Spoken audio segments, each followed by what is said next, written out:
د علما او د طلباو په مخ کې شیخ صاحب محترم فخر المحدثین حضرت مولانا شیخ ادریس صاحب څه داسې خبرې وکړې چې ټول دارالحدیث ټوله مجمع په جړا کړله. ملګرو د شیخ صاحب دا خبرې لازمي واورئ او مخکې د ملګرو سره خامخا شیر کوئ او زموږ دا چینل در سره خامخا سبسکرایب کوئ. د تازه ترین او داسې د نوي د علماء حق ویډیوګانو دپاره راځئ ملګرو د شیخ صاحب دا خبرې لازمي واورئ. یقینا ایمان به متازه شي. ستاسو له طالبانو د خدای په نزد ډېر لوړ مقام دی. یو طالب ما ته ووې بله ورځ یو طالب چې زه به 8 کاله پس کور ته ځم 8 کاله پس به زه د مور او پلار مخ وینم. یو بل طالب ما ته ووې چې زه به 10 کاله پس کور ته ځم او 10 کاله کې ما د مور او د پلار مخ نه دی لیدلی. دا د علم دپاره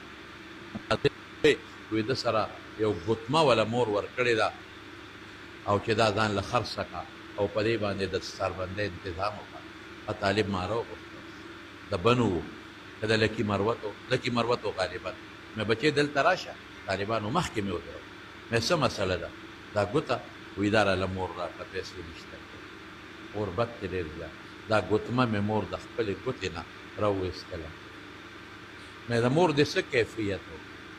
وی بس پرېږده شیخ صاحب مې نه ماته به خامخا د هغه په ژړا شو ویې ژړل وی مور مې ژړل وی ما ته وی بچې په دې ګوتمې پسې نه ژاړم په دې خوشحالۍ ژاړم.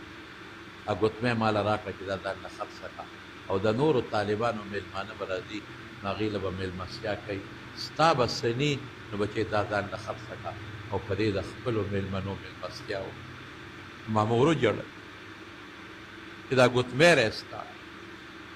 چې تاسو کې داسې طالبان ما وی نه بچې دا به یو څه مور ته به دې په ګوته کې ور واچې او ما وله دا بندوبست وکړه مې ستا بندوبست ټول په ما دې بېغمه وساته زه به تا له پیسې د چا نه راوالم انتظام به وکړو. بچې زما قسم په خدای والله بالله تله چې ما ته معلوم دي په تاسو کې ما ته پته ده چې داسې طالبان هم شته چې د هغې مور په پردي کور کې خدمت کوي. په پردي کور کې یو زنانه ما ته ټیلیفون وکړو ما ته مولوي صاحب ما ته ډېرې دعا وکړې ما نن په دارالعلوم حقانیه کې فارغېږي نن تا سره په دارالعلوم حقانیه کې فارغېږي زما خاوند مړ دی زما بچي یتیمانان دي او ما په خپلو پردو کورونو کې ما لوښي ایستلي دي او ما جامې ویستلې دي او ما خپل بچي باندې علم کړی دی او نن تا سره په دارالعلوم حقانیه کې فارغېږي. ما وایي مخورې ما ته نوم واله دې بچي له زه انعام ورکړو ما ته نوم واله زه انعام ورکړو. بچې داسې طالبان هم په تاسو کې شته چې داسې طالب په دومره اخلاص باندې په دارالعلوم حقانیه کې سبق وایي نو الله به دې ادارې له دې طالبانو له برکت نه ورکوي. بچې ستاسو ډېر لوړ مقام دی ستاسو ډېر لوړ مقام دی. مدرسې به په تاسو باندې ډوټۍ سپور هم خوړلي مدرسې به په تاسو خالي سبزي کدوان هم خوړلي غوښه به پکې نه د مدرسې خپل تاسو ته پته ډېر لوی خرچې دي لږې خرچې نه دي. ستاسو د شان مطابق ډوټۍ نه میلو شوې ستاسو د شان مطابق ستاسو عزت نه شوې ستاسو د شان مناسب ستاسو ډېر لوی شان دی ستاسو ډېر لوړ شان دی ستاسو ډېر لوی حیثیت دی. زما قسم په خدای والله بالله تله په یو موقع کې مولانا عبدالحق صاحب رحمت الله علیه په زوړ دارالحدیث کې والله بالله تله ودرېده وایي بچې دا پټکي ما ته ستاسو د وجې په سر دی دا د هغه الفاظ دي دا پټکي ما ته ستاسو په سر په وجې دی که تاسو نه وی وایي ما ته به چا مولا نه وی وي که تاسو نه وی دا پټکي به زما نه وي په سر. بچې که زموږ دا پټکي دي ستاسو د مخه دي ستاسو طالبانو د مخه دي که زموږ د عزت څوک کوي موږ ته څوک ملا و چې ته نه وې موږ ته به چا ملا وې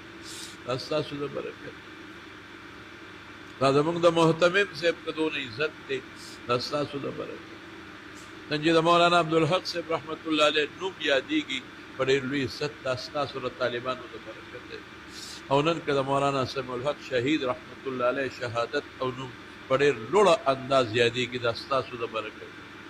तासो ढेर लुई मुकाम दे तासो हिजरत मुहाजिरीन ये कोर न हिजरत करे तासो मुसाफिर ये तासो सफर जिंदगी दा तासो दा अल्लाह दा पैगंबर मुबारक का हदीस द पर रागले तासो दा दारुल हदीस दा मजलिस मुस्तफवी दे तासो दा पैगंबर मुबारक दा सूफी दा तालिबान या ताजा को मुझे तासो पागल दस करे अब्दुल्लाह इब्न मसूद और हजरत अनस और हजरत आयशा सिद्दीक़े दा नमूना पखलवागिश्तल तासो ता सनत के द हुजूर पाक बोरे के कम सनत तासो कोई पदे किताबों के बचे दा द हकानी द बरकत हकानिया तासो मोरदा तासो मादरे मिला का हकानी बड़े कदर को इज्जत पर एहतराम